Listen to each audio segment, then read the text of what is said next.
The last video I put out was a video talking about troubleshooting hair products and how to make products that are kind of collecting dust work for you. Now, initially I meant for it to be all in one, just all hair products. This is how you fix it, and that was a little ambitious.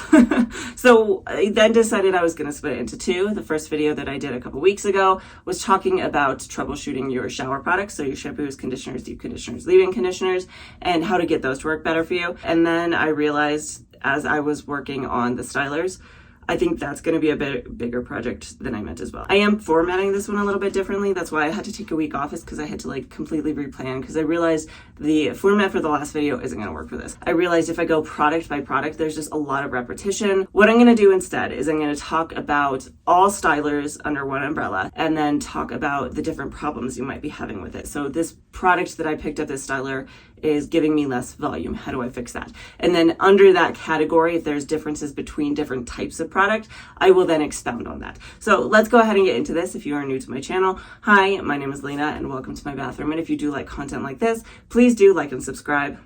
It helps me out a ton. My puppy is back in here with me, so if you hear things, that's her. She actually stole this flower from me, and I saw it, and I was like, whatever, I'll just throw it in my hair. So that's why that's there now, and it wasn't in the intro. That being said, let's kind of move into this. Starting off, I do want to talk about things that you can do as a general whole before you start actually troubleshooting a specific product. The first thing I really do recommend, if you look at your hair, you're like, this turned out really, really bad. I'm really unhappy with it.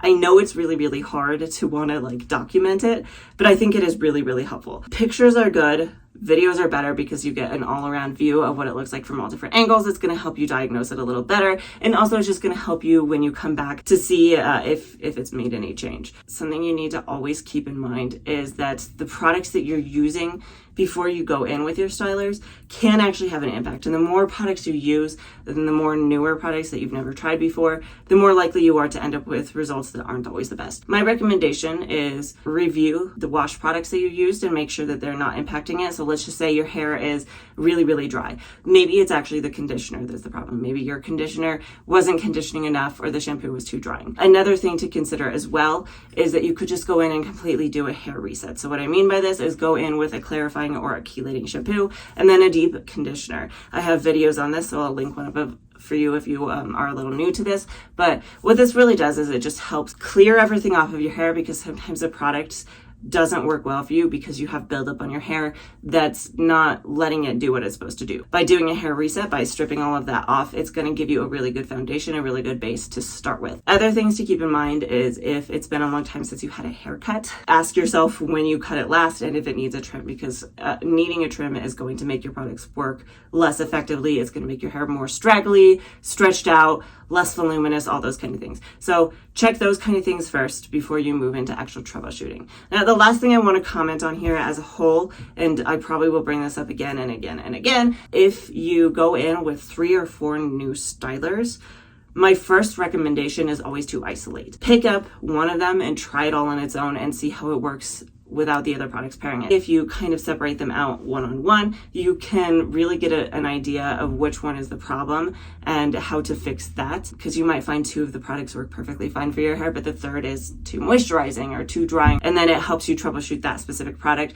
instead of having to do all 3 of them. The last thing I want to comment on here is I know the last troubleshooting video, I had a lot of really good video. I wasn't going to film something for every single one of them. So what I'm going to do instead is I'm going to kind of make a series going forward where I take products that didn't necessarily work for me the first time around, and I'll use the information that I talk about in this video and potentially the next video, and I will troubleshoot those products. Definitely like and subscribe if you want to see that. If there's any specific products you'd like to see me troubleshoot, drop a comment down below as well.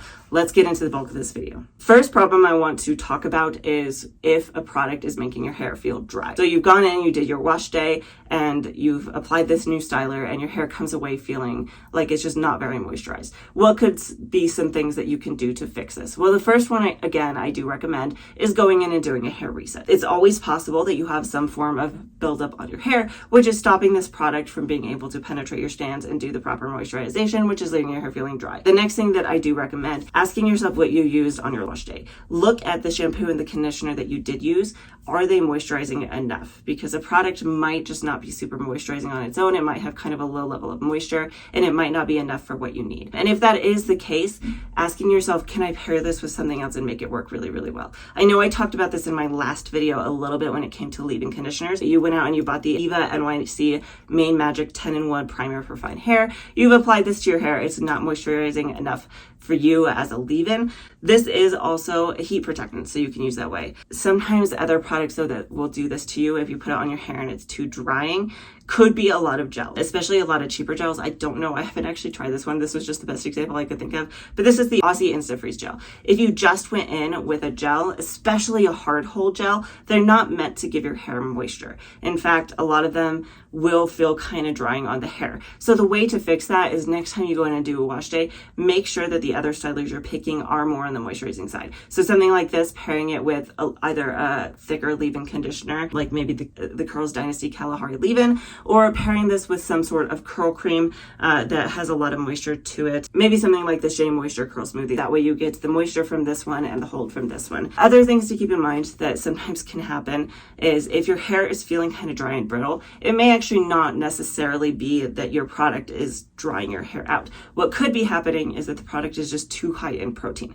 This one is a little trickier to find out if you're someone who's not super familiar. So if you're looking through your ingredients list, you're going to see things like hydrolyzed is a keyword to look for. A lot of the times they will also just say protein on them. And then amino acids is a good example. So the product that I pulled out, there's a good example of this that can make a lot of people's hair feel kind of dry. They're not your mother's Curl Talk product. So this is the defining cream as well as the sculpting gel can do this. The second ingredient in this is hydrolyzed corn. So that's pretty high up on the list. That's going to be really, really protein heavy. It also has a keratin amino acid. Also, if you're having a really hard time reading ingredients list, you could definitely go to isitcg.com, find the ingredients list from this product on any websites. Ulta, Target, and Walmart are pretty good about this. Amazon is kind of hit or miss.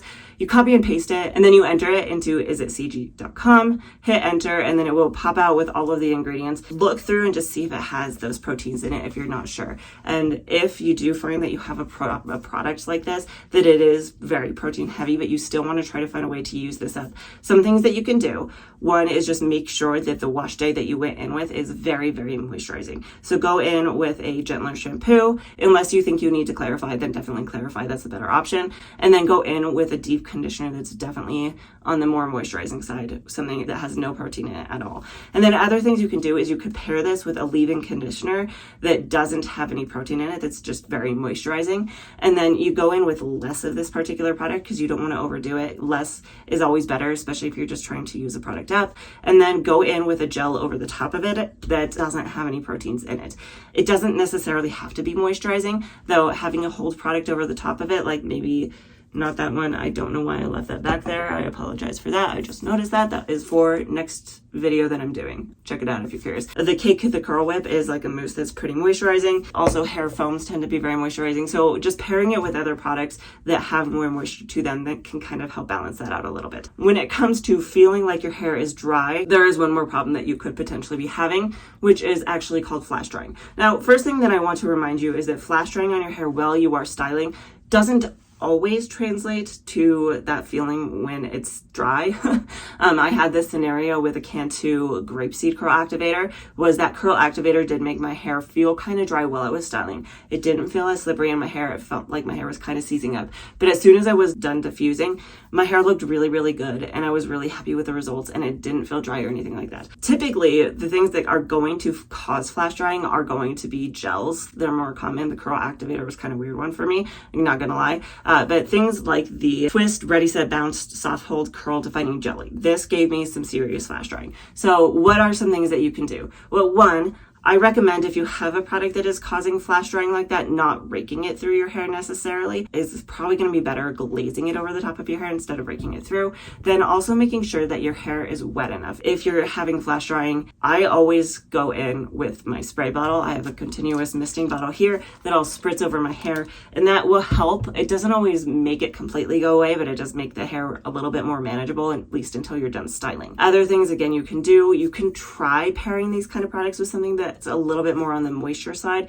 Sometimes that moisture can balance out the flash drying effect. Sometimes though, a product is just going to do that. It's just going to give you that flash drying effect. Making it the last product that you go in with could be very beneficial. Oh, and then I guess there was one more thing that I have written down here that I forgot to mention. I actually tried this. Let me know if you want me to try it, but it was a thought I had that I thought was pretty clever. So let me know what you think. You could sandwich it. So you're going to put in a product that has a little bit more slip to it. So let's just say some sort of leave-in conditioner, right? And then you'll put your product in that has that flash drying effect. And then at the end, you go over the top of it with another product that does actually have some slip to it. So like a hair foam over the top. So this is the Lotta Body Wrap Me Foaming Mousse. This works really well in my hair for slip and gives me really good definition, things like that. And I haven't tried it yet. Let me know if you want me to try that. That's actually a really interesting thought. So maybe I'll make that in one of my troubleshooting products videos. All right, so now we're going to the other side of the scale. Last we talked about if products are too drying, what if they are too moisturizing? The first thing that I always recommend, again, is to isolate the product on its own. If you have a lineup of a leave-in conditioner, a curl cream, and a gel or mousse of some sort, and you're coming away with your hair feeling just too over moisturized, really heavy, and just really, really soft, isolate out the products one-on-one to make sure that it isn't one specifically that's the problem. Typically, if you have a leave-in conditioner and a curl cream, a lot of hair types can find that, especially once they're a little healthier, to be too moisturizing. Check out my video up above here if you want to see what recommendations I use for leave-in conditioners. I would recommend just going in with the one product on its own. Now, as a general whole, the products that are most likely to be the offenders are going to be things like leave-in conditioners and curl creams. Now, leave-in conditioners aren't really a styler, but I'm going to kind of talk about them here too. If you're going in with something like the Twist by Ouidad Light as Air Buildable Styling Cream, this is a pretty heavy product. And then if you, in addition to that, pair it with a heavier leave-in conditioner, like the Curls Dynasty Kalahari leave-in conditioner that I had out a minute ago, if you pair those together, they're going to just be way too much. So by separating them out, trying them one-on-one, you can see which one is more moisturizing and which one gives you the moisture that you need. Other things to keep in mind, though, is that it's not always the styling creams that do this to your hair. Gels, mousses, foams don't typically do this, but other product types that can be too moisturizing for some people are things like curling custards. So the Kinky Curly Curling Custard can be this way. The Camille Rose Curl Maker Curl Defining Jelly can be this way. And then another one that I tried is the Fantasia Curl Custard. All of these products, they are meant to be more one and done products, so they're meant to give you a little bit of moisture and a little bit of hold. That little bit of moisture for some people can be too heavy. I haven't really heard anybody saying this one specifically is too heavy, but the reason that I wanted to bring this one up is because a lot of the ways that you can counterbalance that in these type of products is by pairing them with something else that has some sort of protein to it. You're going to want to check your curl creams. Some do, some don't. This does not have any protein to it, so I would pair that with something with some protein. This particular product here, the Kinky Curly Curling Custard, has no protein to it. So if it was a little too much moisture for my hair, I would probably want to pair it with something that has a little bit of protein to it. The Camille Rose Curl Maker is the same way. It's all about the film forming humectants meant to trap that moisture into your hair.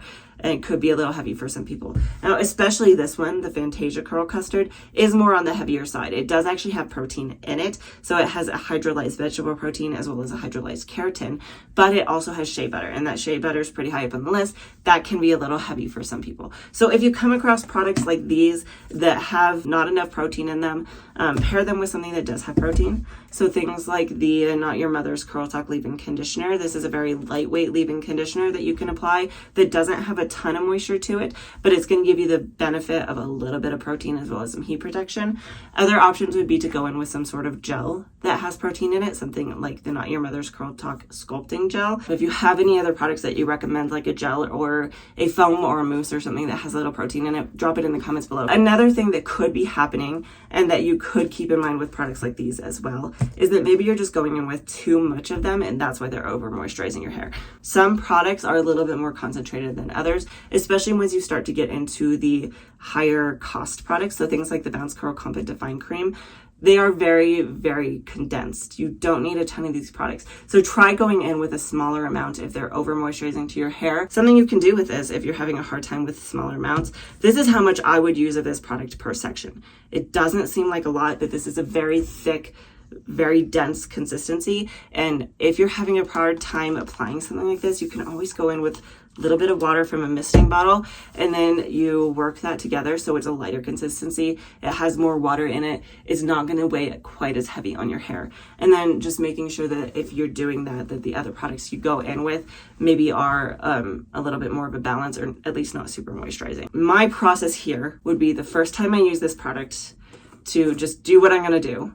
If I find that wash day didn't work out, I'm going to isolate this particular product. I'm going to say this is too moisturizing for my hair on that particular wash day. And so next wash day, then I would go in with a very small amount and pair it with something like this. So then I'm going to do this wash day and see if that will work for me. Again, adding protein to it, going in with less of the curl cream and watering it down a little bit. And that's kind of how my process would go. All right, our third problem, what if you go in with a brand new product and you try it for the very first time and you find out that it gives you a lot of frizz? Ironically for me, that would be the Curlsmith Frizz Rescue Curl Retainer. I tried this for the first time a few months back and it actually increased the amount of frizz that I got. Kind of weird. So what are some options there?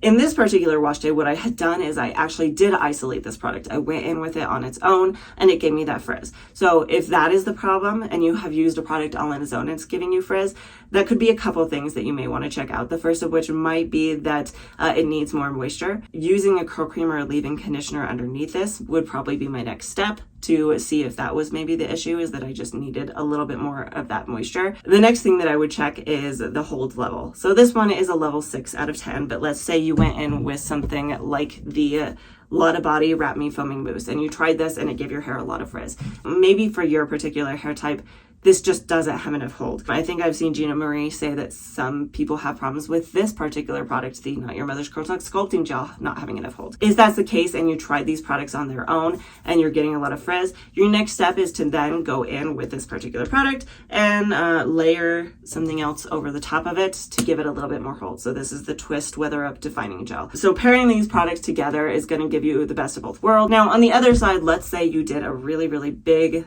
lineup. Let's take my last one, for example, where I use the Hess Curl Care line and I use the leave-in conditioner and the curl cream and the jelly and the mousse. 4 products. Sometimes if you have too many products in your hair, that can cause frizz. So again, I would recommend kind of isolating these products out a little bit. With that particular wash day with 4, what I would actually do is probably pare it down to 2. So maybe go in with the curl cream and then the jelly and see if it still gives me that frizz. And if it doesn't, then I know that maybe I just went in with too many products, because too many laid on your hair can give you frizz. Other things to keep in mind is things like moisture overload can give you frizz. Things like protein overload can give you frizz. So once you finish that wash day, once you've gone through and styled your hair, feeling your hair and seeing what it feels like, asking yourself, does it feel like my hair is too producty? Is there stuff sitting on top of it? Okay, then maybe I went in with too much product. Does it feel really, really soft, almost gummy and stretched out with that frizz? Okay, then it's probably moisture overload.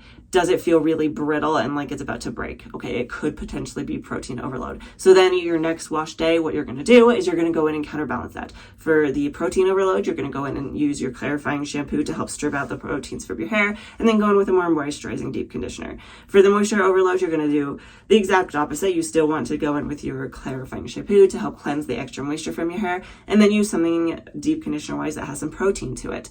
And then for the too much product, go in with smaller amounts of these products, because it is always possible that when I went in with this, I either used too much or I didn't use enough of it, and that's why I was getting that frizz.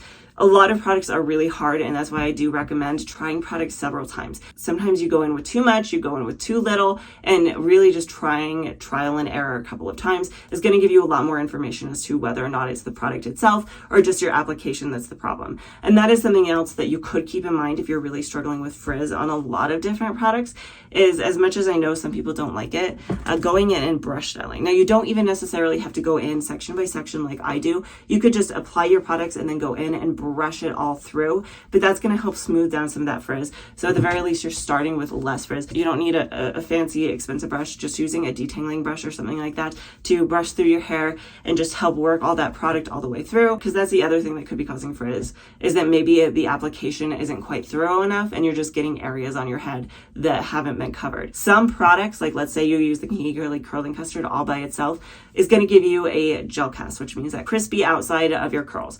And if you have that gel cast, going in and scrunching and fluffing your hair really, really vigorously is almost kind of necessary to break that cast and get it out. But let's say you tried something different. You went in with a foam, the Verb Curl Foaming Gel. You've tried this for the very first time. You applied it to your hair. You dry it. You come back later to fluff and scrunch. This maybe has less hold to it than your previous product did. So if you go in with that same scrunching and fluffing technique that you used before, it might be overdoing it. So the way that I do this is, if I have a cast on my hair, smoothing and scrunching and really shaking are really, really helpful. If I have very, very little cast or no cast at all, I just go in and shake. Making sure that it's not too vigorous for your hair type is going to help kind of decrease the frizz for that particular problem. Lena back from the future here, I realized I missed a pretty big thing when talking about frizz, and that is the impact of humidity on your hair. Sometimes you get a product, you try it, and it works really, really well for you when the climate isn't quite as humid, but then things roll around, summer comes, and the air becomes a lot more moist. So you get a lot of frizz because that humidity is impacting your hair. Now, I know a lot of people really do demonize glycerin, and they say glycerin is the problem. If you have any products in them that have glycerin in them, that is what's causing that frizz. I don't think that's necessarily true. The reason people say this is because glycerin itself as an ingredient is a humectant, which means that it draws moisture to your hair. So in a humid environment, theoretically, that's going to draw a lot of moisture to your hair. That being said, however, it really just depends on the formulation of the product itself. There are a lot of products that have glycerin in them that, as long as it's counterbalanced by other things, it's not going to have as big of an impact. So in this scenario, we kind of have two options. The first is that you just say this product is maybe one that I only use in the winter. The other option is that you look for something to pair it with that is more humidity fighting. So some options, if you're looking for higher budget options, would be things like the WeDad Advanced Climate Control Anti-Frizz Nanotechnology Heat and Humidity Gel, the stronger hold one specifically. I've heard a lot of people say that the lighter hold one just isn't quite enough. Another option could potentially be the Curlsmith Frizz Rescue Curl Retainer. This does say on it that it is meant to fight humidity. And then at a more budget-friendly point, if you're looking for a gel, a good option could be the Twist by WeDad Weather Up Gel. Let's say you have a gel or a foam or mousse that you're trying to use up and you want to find more of a moisturizing product to pair with them. Something like the Twist by WeDad Weather Up Lotion. Ways that you can identify if a product is going to be good or bad in the humidity. First off, does it say it's going to? Trust what the product says. If it says that it's a weather up lotion, it's an anti-humidity gel, things like that, trust what they're going to say typically. Another really good way to know is just to follow other influencers who do live in more humid climates, see what they're saying that they use. So people like Gina Marie or maybe even Wavy Curly Courtney. I don't have a lot of input on this because I personally live in a pretty dry climate, so I can get away with using things year round whether or not they have glycerin in them. That being said though, all of these products have glycerin in them. So how do you know if a product is going to give you the humidity protection you need? If you are someone who's okay with it, silicones actually do a pretty good job at this. They help kind of protect your hair and keep that moisture out and keep it from frizzing your hair. However, if you are someone who likes to avoid silicones, both of these two products have a lot of polyquats in them. You have things like polyquat 11, polyquat 37, and those really do help put a coating over your hair and help protect it from that humidity. A lot of the times too, you'll also see a lot of just film forming humectants, and those humectants are going to kind of help trap the moisture into your hair without letting things in. So that's how you can know if you're looking through an ingredients label if it's going to help with humidity or not. So hopefully that was a little helpful there. What if you go in with a brand new product and you get through the end of your wash day and you shake your hair out and you notice a lot of flaking? The first thing, again, that I recommend is isolating this product out. It could be that you put two products together and they just don't pair well. I don't know if this is a good example or not. I just grabbed two random products. But let's just say you put these two products together, you notice flaking. It could be that they don't pair well together. So by isolating them, trying one on one and seeing if one of them causes flaking on its own is going to tell you if it was the combination of them. Some people will say that you can put the products in your hand and mix them, and if it gets lumpy, then it's not going to work well on your hair together. And then I've also heard that's not the best test, because we're not mixing our products and then applying on your hair. You're layering them. You're putting one on top of another. That test isn't always going to give you an accurate representation of whether or not they work well together. I really just go by trial and error. I just try two products together and see how they work. And if I get flaking or not great results, I try something else next time around. But by isolating a product, you know, is it this product that's giving me the flaking, or is it this product's giving me the flaking, or is it both of them together? Sometimes if you put too much product in your hair yet again, that's what's going to cause the flaking, is it's just overabundance of the product. So again, if you feel kind of that producty feeling on your hair, it feels kind of sticky and gunky, next time just go in with less. That might help some of the flaking. So I did realize as I was filming these that each one was coming down to something like 5 minutes. So this is definitely going to be a 2-part video. This is the end to part 1. We talked about a couple of different things, and we will talk about more things next week. I'm not exactly sure where I'm going to cut it off yet, so I don't want to commit to anything. If you have any other thoughts about the ones that I have specifically talked about that you want to leave more information on, or more things that you have done to help troubleshoot them, definitely leave them down in the comments below. I'd love to hear any other thoughts and help for other people. I think that I covered everything in these three, so definitely stick around for that one if you would like to see that. Like and subscribe to get it as soon as it comes out. And if you do like content like this, please do like and subscribe. I come out with a brand new video almost every single Friday. And if you haven't had enough of me yet, I'm actually also on a second YouTube channel. My twin sister and her spouse have a tabletop RPG game that I am currently playing with them in, and you can check out those videos over here if that sounds interesting to you. So hopefully I will see you next time.